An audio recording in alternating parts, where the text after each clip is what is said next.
They always call me a dainty princess. I like it sometimes, but that was ridiculous.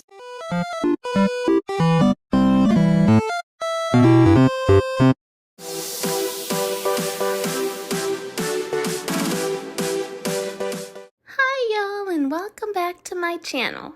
This is part 2 of Amberlynn's diagnoses throughout the years. There's very many, as we all well know, and part 1 is in the description if you missed it. Before we get into it, I want to thank y'all for being here. Please leave me any video suggestions below because I very commonly take them. Now let's get into it.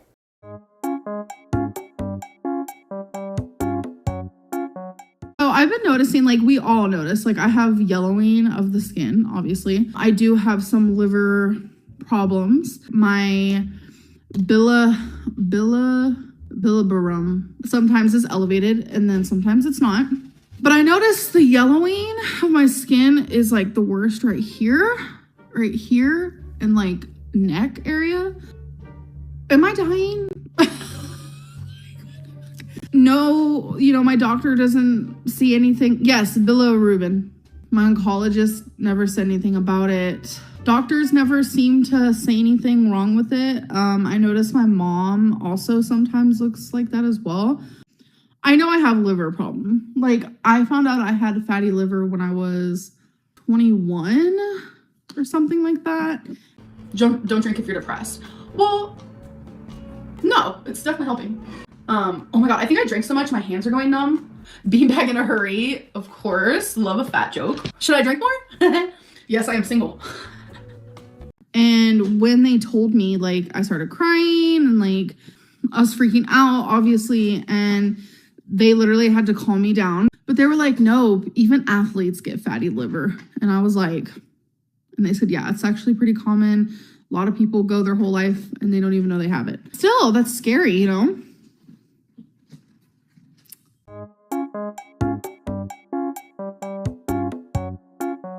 So about 2 years ago, I started having really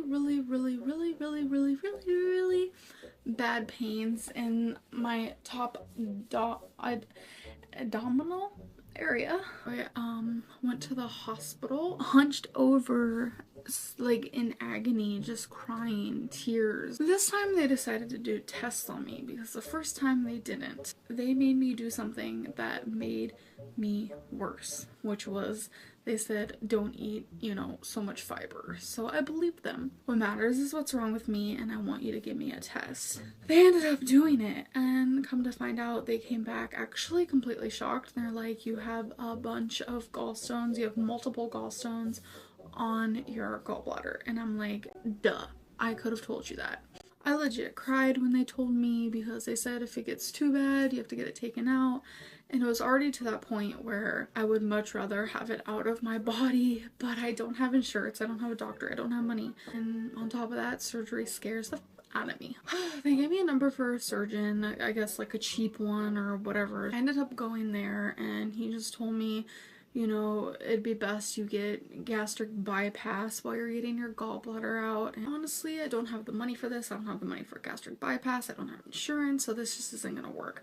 So he told me how to change my eating habits, which was high in fiber, which the hospital was wrong. He told me that if it gets bad, the stones can go to my liver and I could die. 2 years ago, that's when I was losing a lot of weight, and probably one of the main reasons why I do have gallstones, because you get them from rapid weight loss. I was diagnosed with gallstones a little over 2 years ago. To make a long story short, I pretty much had to force the emergency room to take an ultrasound because I knew I had gallstones. Before I was diagnosed, I actually had a lot of gallbladder attacks, gallstones attacks, whatever you want to call them. The pain is atrocious. A lot of the reason why it stopped was because I completely stopped my weight loss journey. I got gallstones because of rapid weight loss. Crystal's about to take me to the ER. Last time I went, they told me next time I come from gallbladder pain, they're taking my gallbladder out. I did not get surgery and I'm not getting surgery, which I'm actually kind of happy about. They said they'd only do surgery on me if my gallbladder was infected, and they said it was not infected at all. Because like I was never really diagnosed with anything health, besides like I had gallstones, which they told me in the same time that I had gallstones. So I was like freaking out. I used to actually see a nutritionist when I was like 16 years old, and I used to see another nutritionist when I was like 14, 15. That's when I was diagnosed with binge eating. I do suffer from binge eating disorder. I was diagnosed when I was 16. You guys know I suffer with binge eating, which I do want to talk to you guys about because I was officially diagnosed with binge eating disorder by my therapist. It wasn't yesterday, but it was the day before. This is the first time that I am officially diagnosed with binge eating disorder.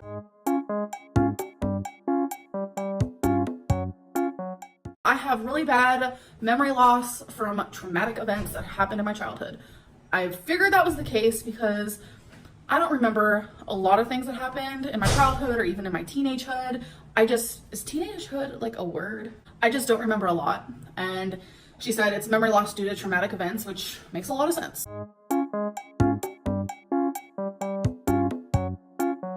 I don't want to like really admit this because this is something that recently started. It actually started in 2018, so it has started this year. I don't lay down when I sleep. I don't lay down when I sleep. Woo woo, let's make a rap about it. I talked to my doctor about that. You know me and my awkward self. I was like, yeah, I sleep when I sit up and it's probably sleep apnea because I mean, look at me, you know. And she was like, yeah, that is sleep apnea. Like she was just out in front with it and she's like, it is. It's kind of scary to me that I didn't even need to do a sleep test for a doctor to straight out tell me that. And that's one thing. I don't want to get emotional. I got emotional at the doctor's. Okay. That's one thing that I never wanted to be told, was that I had sleep apnea. That terrifies me.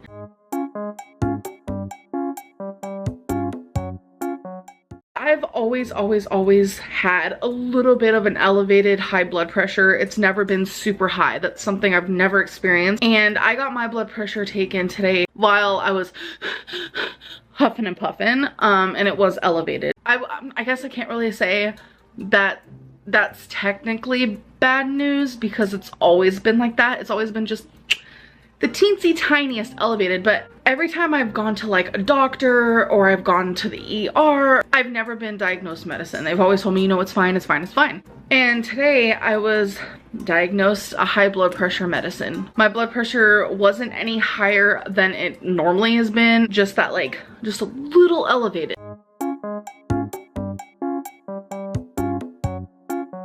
I have ASMR.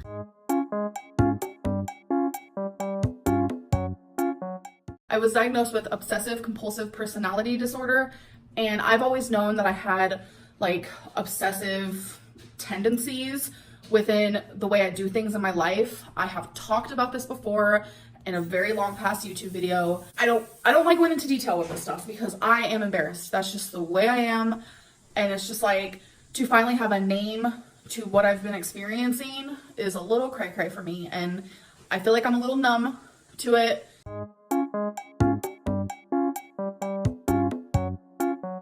So this is about the time when I broke my ankle. I was in first grade. It was one night that I put on my mom's high heels. I still remember they were nude heels. I remember exactly what they looked like, but I put on my mom's nude heels. It was dark time and my brother was out, and my mom said, okay, go get your brother, it's time to go in. And she's like, take off my heels, put on your shoes, da da da. And I was like, no. Like, I was a little girl, I was like, no. My parents did drugs. They didn't really care 100% like what we did. So when I told her, no, I'm leaving the heels on, she didn't really care. So pedaling with my heels, da-da-da-da-da, dee-dee-dee-dee-dee. Like, I was, like, totally, like, boy crazy at this age. First grader, like, I'm trying to get it in already. Come on, let's go inside. And my brother's like, no. And I was like, no, yeah. You know, I did that whole bit. Tripped over my bike with the heels on. Like, as a little girl, I was a strong fucking bitch because I did not let out a single cry. I hopped back onto my bicycle and I drove back home. You see my grandma and my mom run down the porch and they're like, what is wrong? And I am bawling. I'm like, I fell. So I had to be bedridden. So I told my girlfriend, you turn left, I turn right. We'll meet in the middle. I wasn't paying attention my foot, some of my foot missed a step. I was walking on a sidewalk and half of my foot did not reach the sidewalk, and I ended up falling. The noise that my ankle made, I don't think I'll ever forget that noise. It was so scary. I looked down at the ankle that made that noise and my foot was just like dangling. When I was walking back into the apartment, I think I was just so shocked by everything. So I was able to limp my way back into the apartment. I ended up going to the emergency room, but I have multiple torn ligaments. They were gonna give me crutches, too big to use them. They were gonna give me this big black boot that didn't even fit because of my lymphedema. I'm having to step on my foot that has several torn ligaments in my ankle. This is mentally the most exhausting and painful and hardest thing I've ever had to do mentally. Like, I've lost my mobility. I am officially bedbound currently. People tear their ligaments all the time.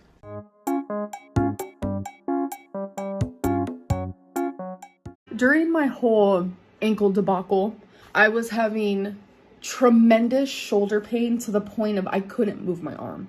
It radiated to my neck.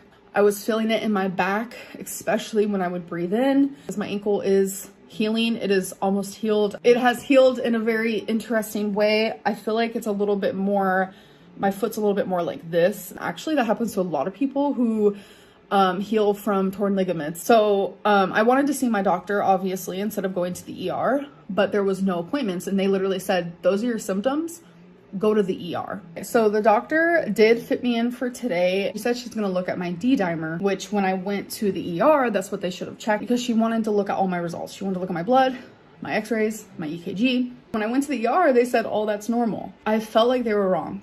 When I had gallstones, they said I didn't, even though I did. Same with my uterine cancer. I just kept getting diagnosed with a UTI. They said that's 9 times out of 10. That's why people bleed in their pee. So it's like when I feel like something is wrong, I know that I need to be an advocate for myself. So I have to be an advocate for myself. Part of my lung is collapsed.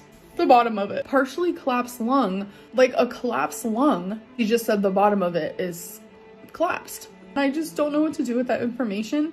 Collapsed lung. Like, what do I do with that information? Like, I was very worried because, you know, I've had uterine cancer, and what if, you know, it was lung cancer? Like, I had my CT scan today. While I was there, they noticed I was short of breath by walking just like a short distance. And while they did the CT scan, they didn't automatically notice something wrong with my lungs. They actually called the radiologist. They said that I have fluid on my lungs, or around my lungs. I was admitted to the ER.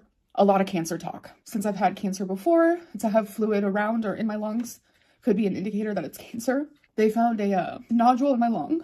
You know, a lot of people have nodules on their lungs and they don't know. By advocating for myself, I am figuring out every single day this is something deeper and something worse. We're hoping that it's not that. We're hoping that maybe just an infection. I was actually misdiagnosed with a collapsed lung. So they thought that I had a partially collapsed lung, but it turns out that I do not. That is not a thing. It's a misdiagnosis. They were confused because the x-ray did show something, and that is why I got a CT scan, because they assumed it was a partially collapsed lung. But the 2 CT scans I did have of my lung did show that it was not that it was actually fluid around my lung. No, I do not have the partial collapsed lung. That is what they first thought it was and what I was diagnosed with. Very intuitive with my body.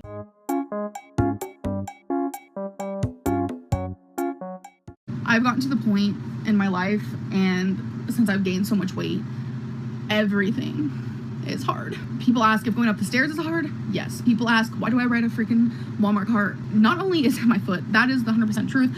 I do have either a heel spur or a plantar, whatever. I have not gone to a doctor for it, but it's also because I get so winded so fast, and it's because of my weight. For some reason, my left foot has been getting kind of swollen in the last week, and that's the same foot with my heel spur. But I've had my heel spur for like a year, and the swelling just started. And heel spurs don't really have swelling, so I don't really know what's wrong. I can show you guys, I guess. And I was planning on going to the hospital today, but I really just, I don't know what to do. But like, this is how my foot normally looks. Like, fat, chunky foot. Like, and then this one is like this. It's really bad. If you guys are curious what my appointment was, I am trying to get some type of like health insurance because this girl is going to be going to the doctor. I really need to figure out what is wrong with my foot. Like for the longest time I thought it was a heel spur, but Destiny thinks it's plantar something. I don't even know what it's called. It's just getting worse. It's used to be just my heel. Now it like is like a chronic pain and it's like spreading through my whole foot, and I have them in both feet. It's just my left one hurts the worst by far. So I'm trying to get some health insurance to figure that stuff out. And plus I just need a full checkup. I haven't had like a regular doctor, I want to say, for probably 8 years or around there. There's a little doorway, and that doorway is the smallest doorway I've ever been through, I must admit. Those are movies. The movie thing was more closer to the doorway, and every time I would try to walk through, my big butt would hit the movies. And yesterday I was like walking through and I forgot there was a step there and my butt hit the movies and I stumbled and I completely fell. I landed on my wrist and that hurt really bad at first. I don't know what happened, how it happened. I hurt my heel spur even worse, and I really hurt my heel, so it feels like sprained. And since I sprained it, like it's making like just walking on it almost impossible. Like I thought my heel spur hurt.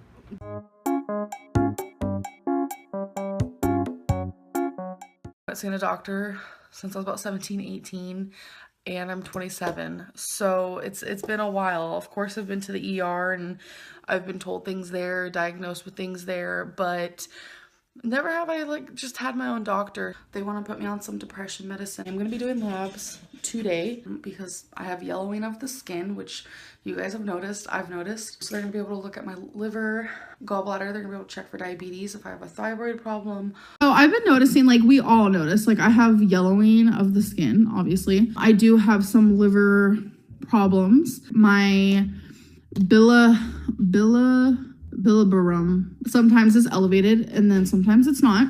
But I noticed the yellowing of my skin is like the worst right here, and like neck area. Am I dying?